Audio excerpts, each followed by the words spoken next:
காசாவில் மற்றும் ஒரு மனிதாபிமானமற்ற இஸ்ரேலிகளினால் நடங்கேறிய ஒரு சம்பவம் நேற்றைய தினம் இடம்பெற்றிருக்கிறது. வடக்கு காசாவில் நோயாளிகள் எடுத்து செல்லக்கூடிய ஒரு மருத்துவமனையில் உள்ளது அல் அஹ்லி என்கிற மருத்துவமனை. இஸ்ரேலின் தாக்குதலுக்கு பின் என்ன நடந்தது என்பதை பாருங்கள்.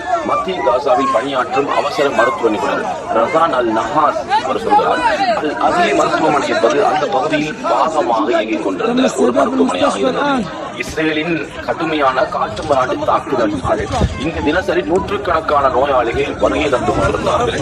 முன்னதாக 3 வாரங்கள் அங்கு பணியாற்றிய அல் நஹாஸ் கூறுகிறார், அல் அஹ்லி மருத்துவமனையில் வட காசாவில் ஒரே ஒரு சிடி ஸ்கேன் உள்ள ஒரு மருத்துவமனை இது மட்டும்தான். இங்க பல பகுதிகளிலிருந்து படுகாயங்கள் அடைந்து வரக்கூடிய நோயாளிகளை நாங்கள் பராமரித்து வந்தோம். பல நேரங்களில் நாங்கள் நோயாளிகளை வெளியில் வளாகத்தில் தரையில் வைத்து தான் பராமரிக்க வேண்டி இருந்தது. நம்மிடம் இருந்த வசதிகளை வைத்து சிறந்த முறையில் சேவை செய்து வந்தோம். ஆனால் இந்த தாக்குதலின் பின் மருத்துவமனை முற்றுமுழுதாக செயலிழந்தது. நோயாளிகள் செல்லும் இடமே இல்லாமல் இருக்கிறார்கள். அல் அஹ்லி மருத்துவமனை உள்ள ஆய்வுக்கூடம், மருந்தகம், அவசர சிகிச்சை பிரிவு, ஆக்சிஜன் தொட்டிகள் ஆகியவை சேதமடைந்துள்ளன என அவருடைய சக ஊழியர்களும் தெரிவித்திருந்தார்கள். இது ஒரு பயங்கரமான காட்டுமிராண்டித்தனமான இஸ்ரேலிய நாய்களுடைய தாக்குதலாகும். அந்த பகுதி மக்களுக்கு தற்போது செல்லவே இடமில்லை. மேலும் சுற்றியுள்ள பகுதிகளும் கடுமையாக தாக்கப்பட்டுள்ளன என்று அவர் குறிப்பிட்டார். எவ்வளவு ஒரு மனிதாபிமானமற்ற காரியத்தை பகிரங்கமாக செய்திருக்கிறார்கள். உலக நாட்டில் உள்ள மக்கள் எல்லாம் கண்டனம் தெரிவித்துக் கொண்டிருக்கிறார்கள்.